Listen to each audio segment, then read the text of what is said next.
She walked into a billionaire's mansion wearing a $3,000 dress and a Harvard MBA.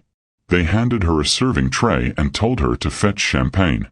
20 minutes later, she cost them $800 million with just 5 words. The deal is off. Goodbye.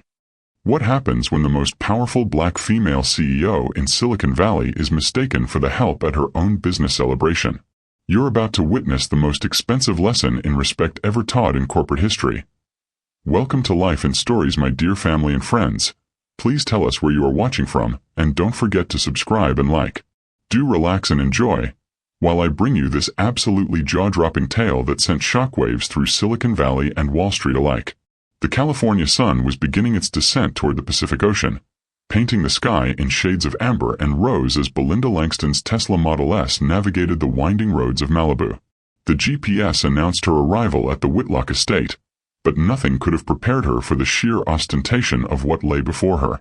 The mansion sprawled across the clifftop like a modern palace, its glass walls reflecting the ocean below, its manicured gardens defying the natural drought-resistant landscape of Southern California. Belinda took a deep breath, centering herself before stepping out of the car. At 39, she had learned that first impressions in the business world were rarely about what you drove or wore, but about the confidence you carried. Tonight, she had chosen carefully. A black cocktail dress from a sustainable designer, elegant but understated, paired with her grandmother's pearl earrings. Her natural hair was styled in an elegant updo that had taken her stylist 2 hours to perfect. She looked like success, but not the flashy kind that screamed for attention. The valet who took her keys was professional but distant, his eyes sliding over her without recognition. Belinda was used to it. Despite gracing the covers of Forbes and Fortune, despite her TED Talks garnering millions of views, she could still walk into a room and be invisible to those who thought power only came in certain packages. Inside, the Whitlock Gala was already in full swing.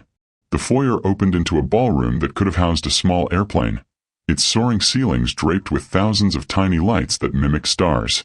Ice sculptures in the shape of wind turbines, a nod to the evening's green energy theme, slowly melted into fountains of champagne. The crowd was a who's who of California elite. Tech moguls, Hollywood producers, venture capitalists, and old money aristocrats, all mingling in a carefully choreographed dance of wealth and influence. Belinda moved through the crowd with practiced ease, nodding to a few familiar faces from the Stanford Alumni Network, exchanging brief pleasantries with a venture capitalist who had tried and failed to buy her company 2 years ago. She was looking for Gregory Whitlock, the patriarch of this empire, the man with whom she was about to sign the deal that would change everything. Langston Dynamics had started in a converted garage in Oakland 12 years ago. Belinda, fresh from her MIT MBA and armed with revolutionary ideas about battery storage technology, had maxed out credit cards and lived on ramen noodles to fund her first prototype. Her mother, Diane, had mortgaged her house, the same house where she'd raised Belinda alone after her father's death, to provide the seed money. "You're going to change the world, baby," Diane had said, handing over the check with hands that bore the calluses of 30 years working as a hospital custodian. "I know it." Now, Langston Dynamics was valued at over $3 billion. Their battery technology could store renewable energy at unprecedented efficiency, making solar and wind power viable even when the sun didn't shine and the wind didn't blow. It was the missing piece in California's ambitious green energy puzzle, and the Whitlocks wanted it. $800 million. That was their offer for exclusive licensing rights to the technology in California and Nevada. It would make Belinda one of the wealthiest black women in America, secure her company's future, and most importantly, bring clean, affordable energy to millions. The contracts were drawn up, the lawyers had blessed every clause, and tonight was meant to be a celebration before the final signatures tomorrow morning. Belinda spotted Gregory Whitlock holding court near the main bar. At 65, he looked like Central Casting's idea of a billionaire. Silver-haired, tan, with the kind of casual confidence that came from never having to check a price tag. He was gesturing grandly as he spoke to a circle of admirers, his Patek Philippe watch catching the light with every movement. She was making her way toward him when it happened. Finally, a sharp voice cut through the ambient jazz music. "The service here is getting slower by the minute." Belinda turned to find Victoria Whitlock, Gregory's wife, looking at her with undisguised irritation. Victoria was everything Instagram influencers aspired to be. Impossibly thin, impossibly blonde, impossibly preserved by the best surgeon's money could buy. Her dress probably cost more than most people's cars, and her diamonds could have funded a small startup. "You girl," Victoria continued, snapping her fingers at Belinda. "We need champagne. 3 glasses. And make sure they're properly chilled this time." The last batch was practically room temperature. For a moment, Belinda thought she had misheard. Surely Victoria couldn't be mistaking her for waitstaff. But the woman's expectant expression, the dismissive wave of her manicured hand, the way she had already turned back to her companions as if Belinda was merely a function rather than a person. It was all horrifyingly clear. "Mom, you're being too nice to them," a younger voice chimed in. Trent Whitlock, the heir apparent, materialized beside his mother. At 28, he had the soft look of someone who had never faced a real challenge, whose biggest accomplishment was being born into the right family. His smirk was practiced, his stance deliberately casual in the way that took effort to maintain. "These people should be grateful to even be working an event like this," Trent continued, loud enough for others to hear. "Right, sweetheart? Bet this is the fanciest house you've ever been in." A small crowd had gathered around the Whitlocks, some laughing uncomfortably, others watching with the fascinated horror of witnessing a car crash. Belinda felt the familiar burn of humiliation and rage, but she had learned long ago to transform that fire into something more useful. She had built a billion-dollar company on the ashes of every slight, every underestimation, every person who had looked at her and seen less than she was. "I'll see what I can do," Belinda said quietly, her voice giving nothing away. As she walked away, she heard Victoria's stage whisper to her friends, "You have to be so careful with the help these days. They get so sensitive about every little thing. It's like walking on eggshells." "Tell me about it," another woman responded. "I had to fire my housekeeper last week because she had the audacity to ask for health insurance." "Health insurance? Can you imagine?" The group's laughter followed Belinda as she made her way to a quiet corner of the ballroom. She pulled out her phone, looking at the unsigned contract that sat in her email. One signature. That's all that separated the Whitlocks from their deal of the century. Her thumb hovered over the document. "Ladies and gentlemen." Gregory Whitlock's voice boomed through the sound system. He had taken the stage, a spotlight making his silver hair glow like a halo. What a magnificent evening to celebrate the future of California. The crowd turned toward him, champagne glasses raised. Belinda noticed several business reporters in the crowd, including James Patel from the Silicon Valley Tribune, his phone already out to record the speech. "Tonight, we celebrate innovation, progress, and the Whitlock family's commitment to leading California into a green future."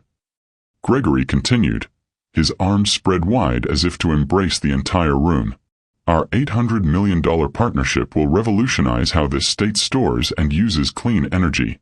This is what happens when vision meets capital, when the right people come together to change the world." The right people. Belinda almost laughed at the irony. She watched as Gregory basked in the applause, not once mentioning Langston Dynamics, not once acknowledging that the technology he was claiming credit for had come from years of her research, her sleepless nights, her refusal to give up when everyone said a black woman from Oakland could never compete with the tech bros of Silicon Valley. "I do hope this mystery CEO knows how lucky they are," Victoria's voice carried from nearby. She had found a new audience for her commentary. "Gregory is practically doing charity work, giving some random startup this much money. They probably don't even know which fork to use at a proper dinner." "Mom's got a point," Trent added, his voice slurred slightly from champagne. "Dad could have partnered with Tesla or Apple. Instead, he's throwing money at some nobody company no one's heard of." That's when Belinda noticed Elena Cruz, one of the catering staff, staring at her with wide eyes. Elena was young, maybe mid-20s, with the kind of observant intelligence that the wealthy often overlooked in service workers. She whispered urgently to another server, who looked over in shock. The recognition was spreading through the staff like wildfire. "Excuse me," a voice said beside Belinda. James Patel, the reporter, was looking at her with the sharp interest of someone who sensed a story. "I'm sorry to bother you, but aren't you Belinda Langston, CEO of Langston Dynamics?" The question cut through nearby conversations like a knife through silk. Heads turned. Champagne glasses paused midway to lips. Victoria Whitlock's perfectly Botoxed face managed to express shock despite its limited mobility. Trent's smirk crumbled like a sandcastle at high tide.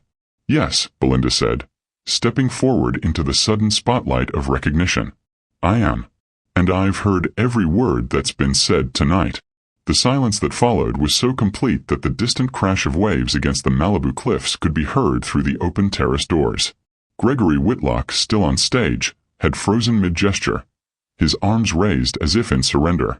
The spotlight that had made him glow now seemed harsh, exposing every line of sudden fear on his face. Belinda walked toward the stage with the measured pace of someone who had nothing to prove and everything to gain. The crowd parted before her, a sea of designer gowns and custom tuxedos making way for the woman they had overlooked. She didn't need the microphone. Her voice carried with the clarity of conviction. "Mr. Whitlock," she began, her tone conversational but with steel underneath. "You've been celebrating our partnership all evening. Talking about vision, innovation, the right people coming together. Yet you haven't mentioned my name once. Your wife mistook me for the help and demanded I serve her champagne. Your son called my life's work charity and suggested I should be grateful to even be in this house." She pulled out her phone, the unsigned contract visible on the screen. The small action seemed to echo in the silent ballroom. "Let me tell you about Langston Dynamics," Belinda continued, her voice gaining strength.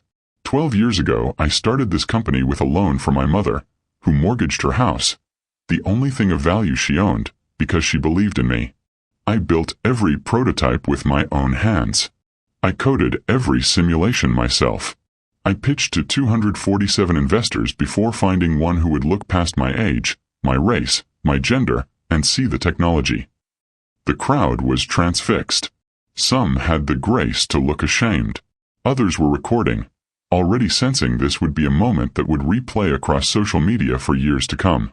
I didn't build a $3 billion company by being lucky, Mr. Whitlock.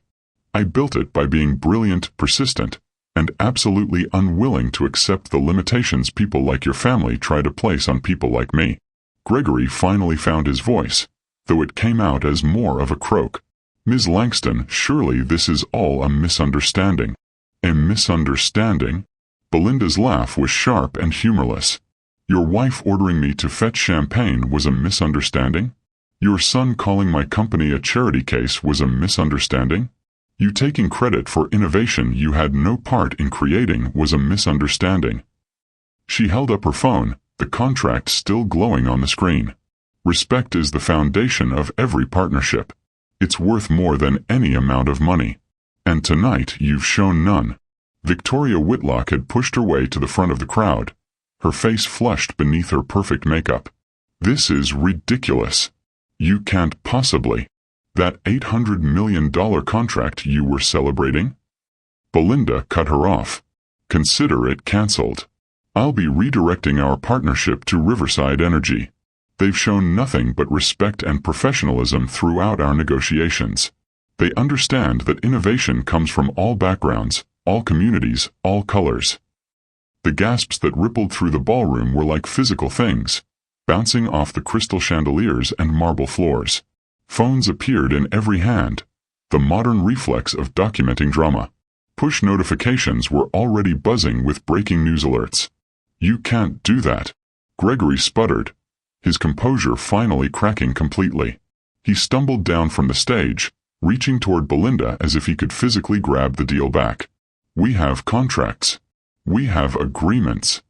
"And signed contracts," Belinda corrected. "My signature was the only thing missing. And now I understand why the universe kept me from signing. It was protecting me from a partnership that would have diminished not just me, but everything my company represents." Trent Whitlock, emboldened by alcohol and desperation, pushed forward. "This is insane. You're going to walk away from $800 million because your feelings got hurt? Because we didn't recognize you? That's not business, that's emotion."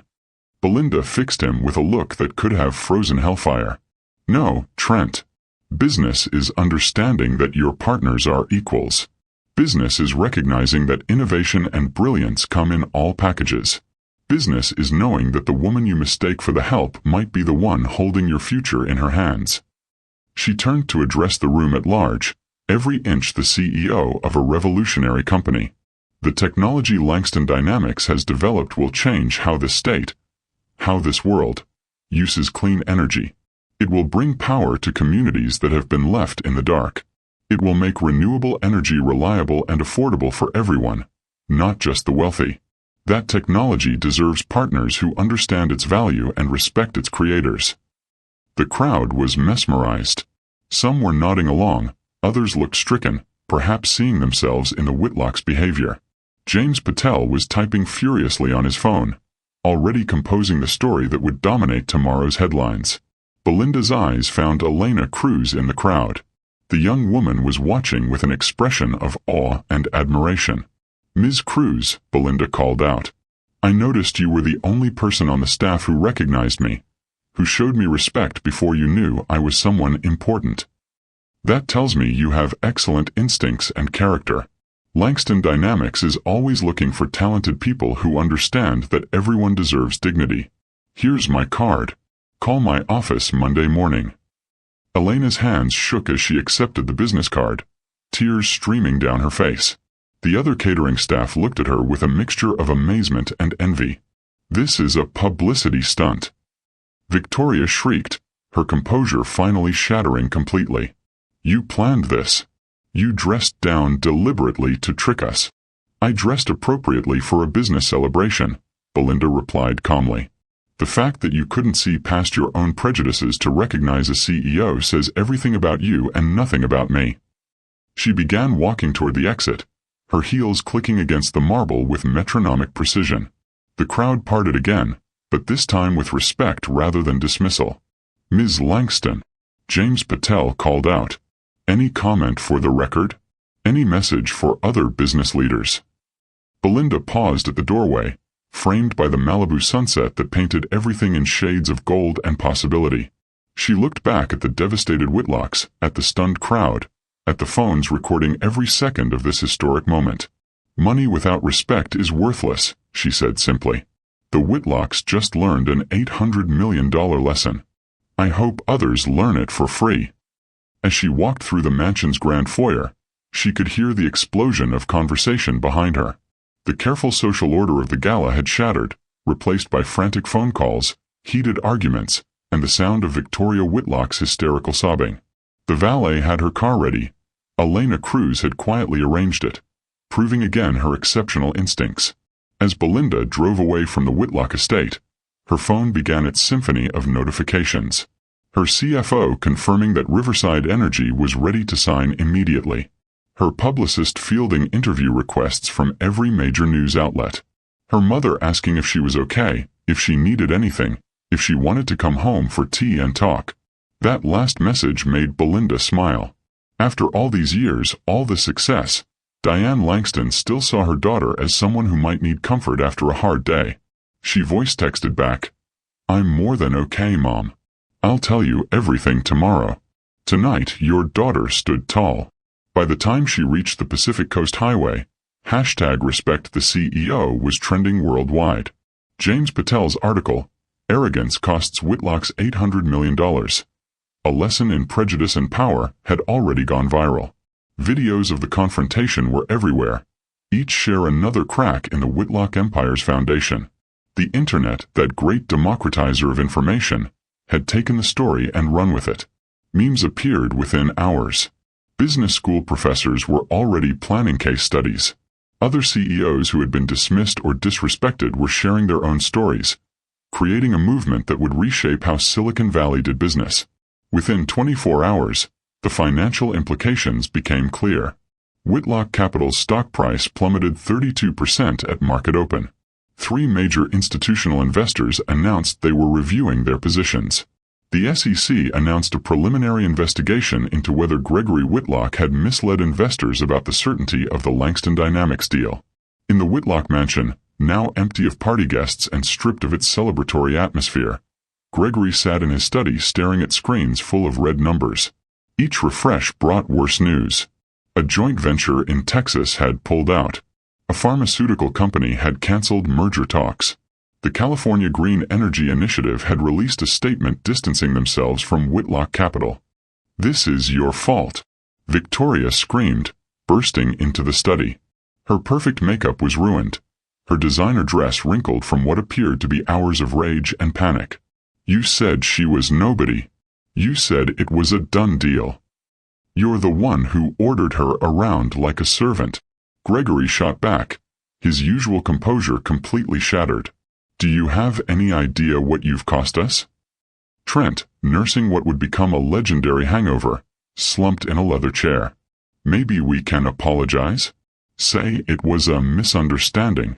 His parents turned on him with identical expressions of fury. "You called her company a charity case." Victoria shrieked. "It's on video. It's everywhere." Indeed it was. The footage had been remixed, analyzed, and dissected across every platform. Body language experts examined Victoria's dismissive hand gestures. Business analysts calculated the exact moment Gregory realized his mistake. Social commentators wrote think pieces about unconscious bias and the cost of arrogance. Meanwhile, Belinda Langston was having the most productive week of her career. The Riverside Energy signing took place in their Oakland headquarters, a deliberate choice that honored Langston Dynamics' roots. The contrast with the Whitlock Gala couldn't have been starker. Instead of champagne and ice sculptures, there was locally sourced coffee and pastries from a neighborhood bakery. Instead of designer gowns, there were solar panel installers and environmental activists, the people who would actually be affected by the technology. "This partnership isn't just about money," Belinda said at the signing, flanked by Riverside's diverse leadership team. "It's about values. It's about ensuring that clean energy reaches every community, not just the wealthy ones. It's about respecting innovation wherever it comes from." The Riverside deal was actually worth more than the Whitlock offer. $850 million, with better terms and a commitment to community reinvestment. They had been the second choice only because the Whitlocks had seemed to offer better distribution networks. Now, with public sentiment firmly on Riverside's side, those networks were opening up voluntarily. Elena Cruz did call that Monday. She arrived at the Langston Dynamics offices in South San Francisco wearing her best outfit, clutching a resume she'd stayed up all night perfecting. The receptionist, who had been briefed to expect her, treated her like visiting royalty. "Ms. Cruz," Belinda greeted her warmly in the executive conference room. "Thank you for coming. Tell me about yourself." Elena's story tumbled out. Daughter of immigrants, first in her family to attend college, working catering gigs to pay for her business degree at San Francisco State. She had recognized Belinda from a presentation at school, had followed Langston Dynamics' journey, had written papers about the company's innovative approach to both technology and corporate culture. "I've been invisible at hundreds of events," Elena said, her voice gaining confidence. "I've heard how the wealthy talk when they think no one important is listening. But I've also learned to read people, to understand power dynamics, to navigate complex social situations. I think those skills could be valuable in corporate communications." Belinda smiled. "I think you're right. How would you like to start as a junior associate in our public relations department? The pay is $70,000 to start, full benefits, and will cover the rest of your degree." Elena's eyes filled with tears. That's more than my parents make combined." "It's what you're worth," Belinda said simply. "Never let anyone convince you otherwise." The Whitlock empire's collapse continued with stunning speed. A whistleblower from inside the company leaked emails showing a pattern of discriminatory behavior.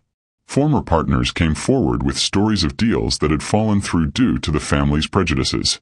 What had started as one night's arrogance revealed itself to be a systemic problem.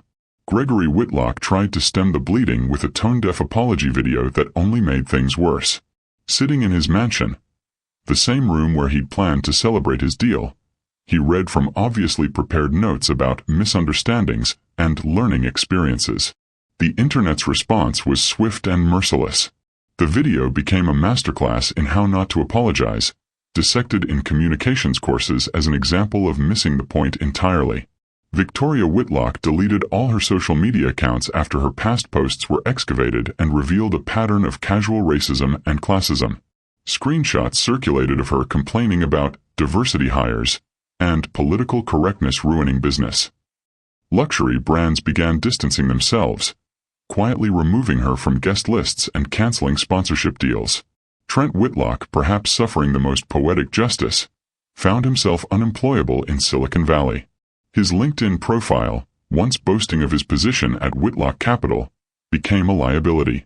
Recruiters who had once courted him now wouldn't return his calls. He eventually took a job at a car dealership in Riverside, ironically owned by a subsidiary of Riverside Energy, where he learned what actual work meant for the first time in his life. "He's actually not terrible at sales," his manager would later report. Once he got over himself and learned to treat customers with respect, he became halfway decent. Amazing what a little humility can do. The ripple effects extended far beyond the Whitlock family.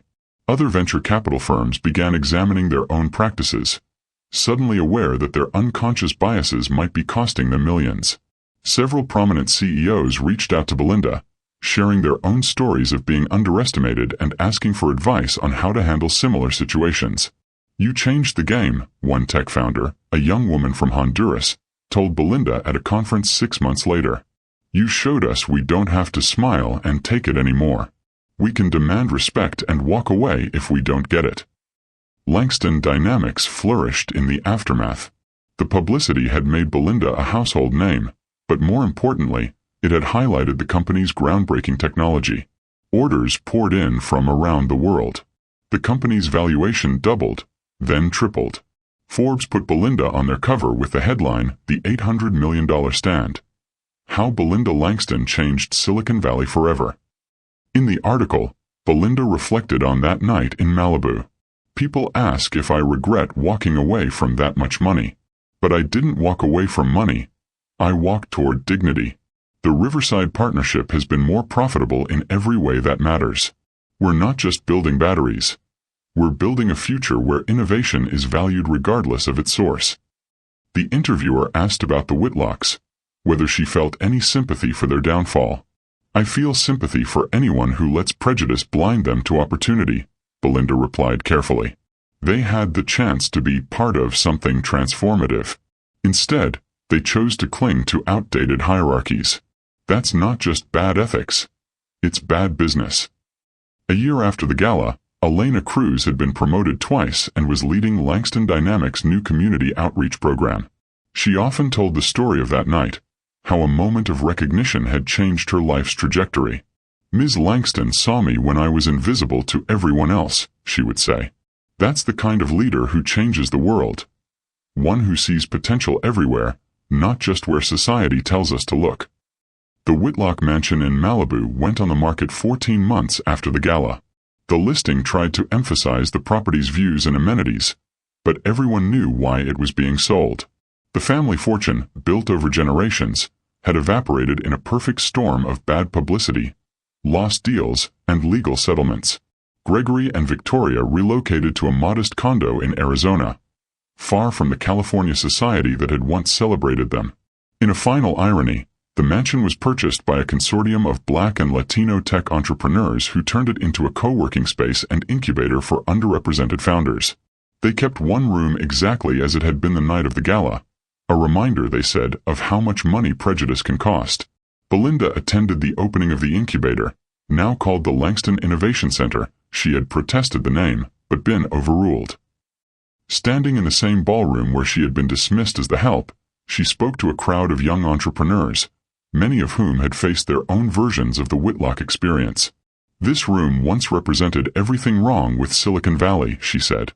"A place where worth was determined by appearance, where innovation was claimed by those who had no part in creating it, where respect was reserved for a privileged few. Today, it represents the opposite, a place where every idea matters, where every person is seen, where respect is the foundation of every interaction." She paused, looking around the room at faces that reflected the true diversity of California. Black, Latino, Asian, white, and everything in between, united not by privilege but by ambition and talent. "The Whitlocks taught us an $800 million lesson," she continued. "But the real value wasn't in what they lost. It was in what we all gained. The knowledge that we don't have to accept disrespect. The power to walk away from bad partnerships. The confidence to demand what we're worth. That's a lesson worth more than any contract. The applause that followed wasn't the polite golf clap of the Whitlock Gala. It was thunderous, genuine, born from recognition and solidarity. These were people who had been underestimated, overlooked, dismissed, and who had persevered anyway. As the event continued, Belinda found herself in conversation with a young engineer who had a revolutionary idea for water purification. She listened intently, asked probing questions, and offered to connect him with potential investors. "Thank you for taking me seriously," he said, his accent revealing his recent arrival from Nigeria. "So many people, they see me and assume I know nothing." "I see you," Belinda said simply. "And I see your potential. Never let anyone make you invisible." Later that evening, as Belinda drove home along the Pacific Coast Highway, she thought about the journey that had brought her here. From a garage in Oakland to a billion-dollar company. From being mistaken for the help to being recognized as one of the most powerful CEOs in tech. From accepting disrespect as the price of success to demanding dignity as non-negotiable. Her phone buzzed with a text from her mother. "Saw you on the news again, baby. So proud of you. Dad would be too." Belinda smiled, remembering her father, who had died when she was 12 but had left her with words she still carried. "Never let anyone make you feel less than you are. You're a Langston. We don't bow to anybody." She had honored those words in that Malibu ballroom. She had stood tall when they tried to make her small.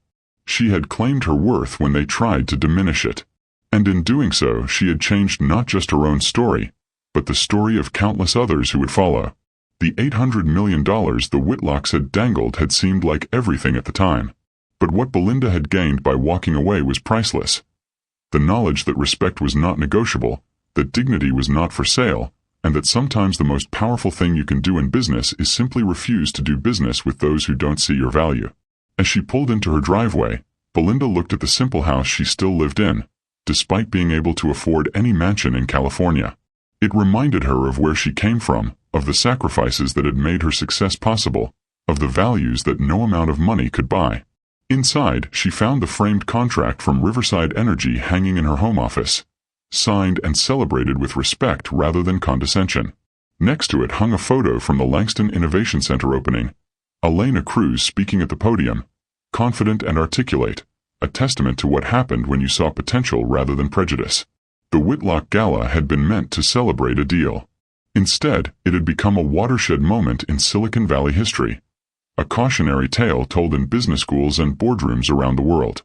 The family that had thought themselves untouchable had been brought down not by a competitor or a market crash, but by their own inability to see beyond their biases. And Belinda Langston? She had done more than build a successful company or sign a lucrative deal. She had proven that true power came not from money or connections, but from knowing your worth and refusing to let anyone diminish it.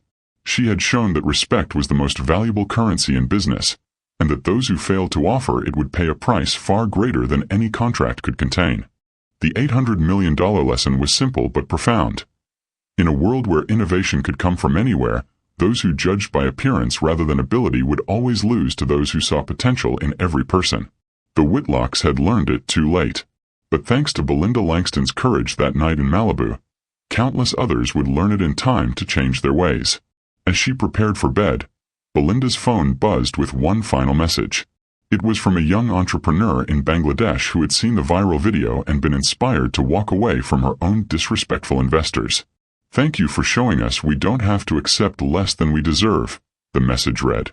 "You changed everything." Belinda smiled, typing back, "I didn't change everything. I just refused to let anyone change me.